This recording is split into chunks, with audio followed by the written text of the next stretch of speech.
Hi. Okay, so I met up with one of my friends from Bookstagram today, and I thought I'd give you like a mini haul, sort of, because I don't do a ton of shopping for books, like physical books, because I don't have a lot of storage. So we got 3 books today. So, first of all, obviously I had to bring my current read because what if there's time to read? I need to be prepared at all times, obviously. So, in case you don't follow me on Instagram, this is my current read.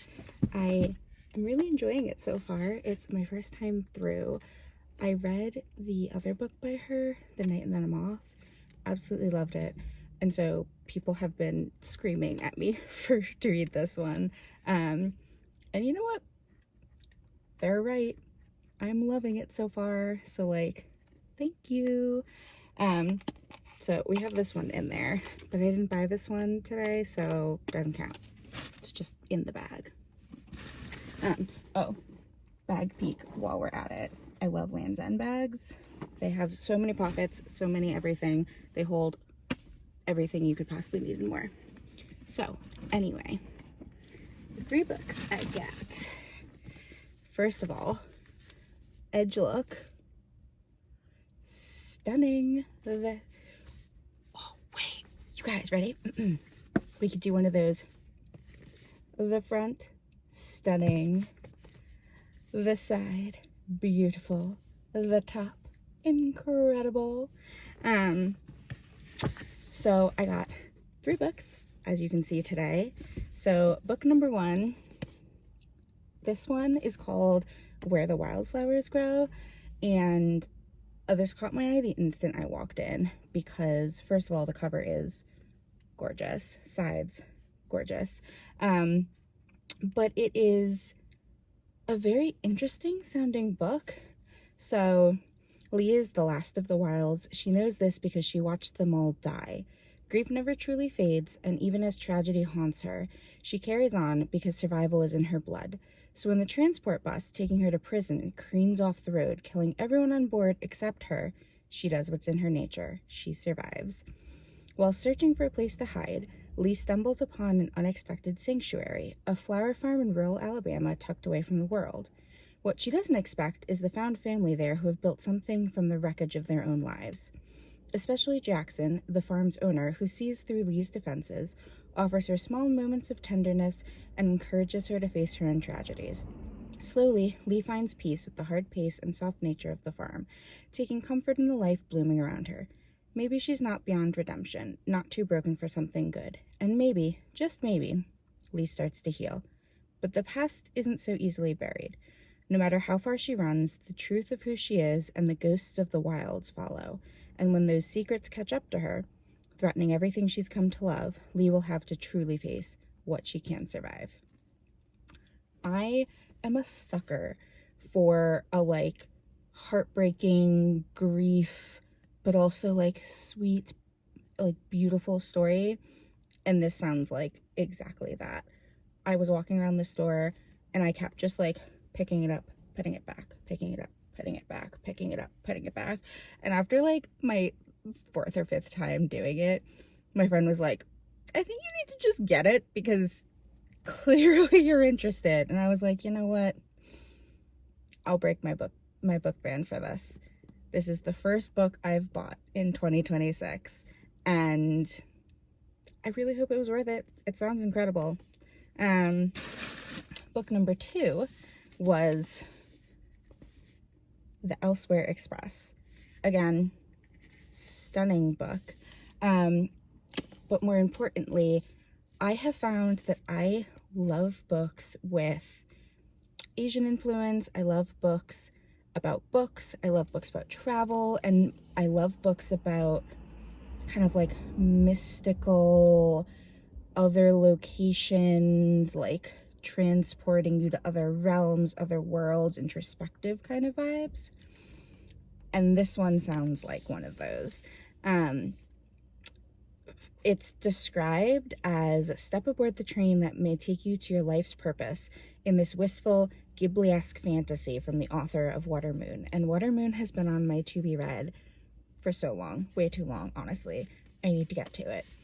So I was like, this sounds like my vibe. Quick minute. Okay, summary of the book. You can't buy a ticket for the Elsewhere Express, appearing only to those whose lives are adrift. It's a magical train seeming to carry very rare and very special cargo, a sense of purpose, peace, and belonging. Raya is one of those lost souls. She had dreamed of being a songwriter, but when her brother died, she gave up on her dream and started living his instead. One day on the subway, as her thoughts wander, she's swept off to the Elsewhere Express. There she meets Q, an intriguing artist who, like her, has lost his place in the world.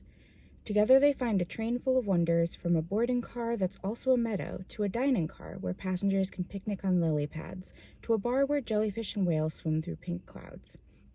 Over the course of their long, strange night on the train, they discover that it also harbors secrets and danger.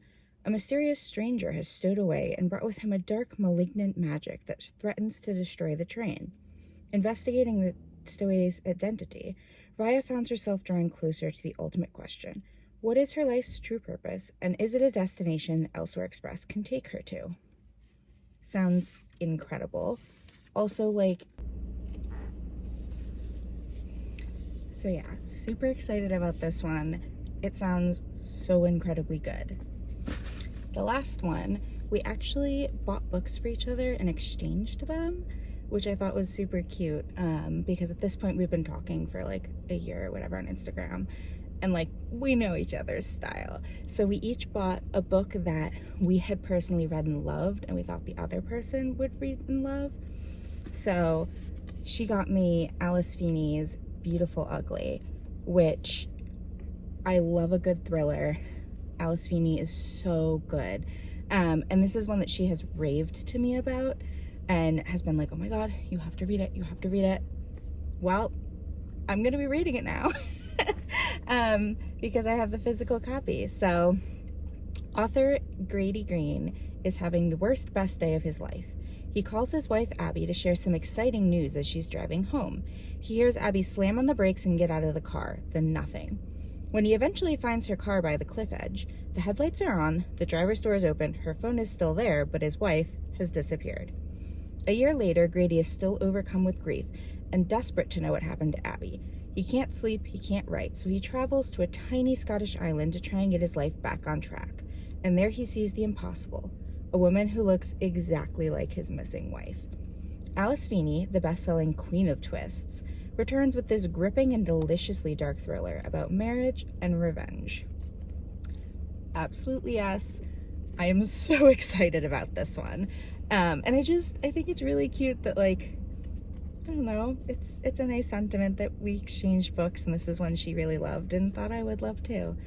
And I agree. And so for her, I got her The Lost Apothecary. And if you're not familiar with that one, it's a dual POV, and it follows one woman who, I forget the years, but like it's from like a while ago in history, and she creates poisons for women to use for revenge, to basically murder people. And in the present day, a woman is following the trail to try and find out who murdered a relative of hers, and it like ties in with the Lost Apothecary, which is the poisoner's apothecary. Kind of ties in with that history. Super interesting, really, really, really well written. I love a good dual POV, and this one is just totally takes you, you're lost. So it's one that, again, I have been recommending to her, and she had mentioned that she's like, oh, like that sounds really interesting, but she hasn't picked it up yet. So it was a great chance for me to be like, well, now you're gonna read this one because it's amazing and you've said you wanted to read it. So like, happy meeting you day. Yeah, so it's official. I have broken my 2026 book buying ban with 3 books. And you know what? I'm super excited about all of them. And the bookshop we went to was honestly like just so cute. It was a cute little smaller bookstore. They do a whole bunch of events throughout the year, and so I'm really excited. They do like a book bedazzling one that we're hoping to go to at some point. They do like stamp making. They did like a bedazzle your bag kind of thing. They host a bunch of events. They're local, they're cute. I love supporting smaller bookstores. So if I'm gonna buy some books, at least they're ones I'm super excited about, and I'm supporting a small bookstore that I love doing. Hope you guys had fun. I had a ball. I love meeting new people. So see you guys later.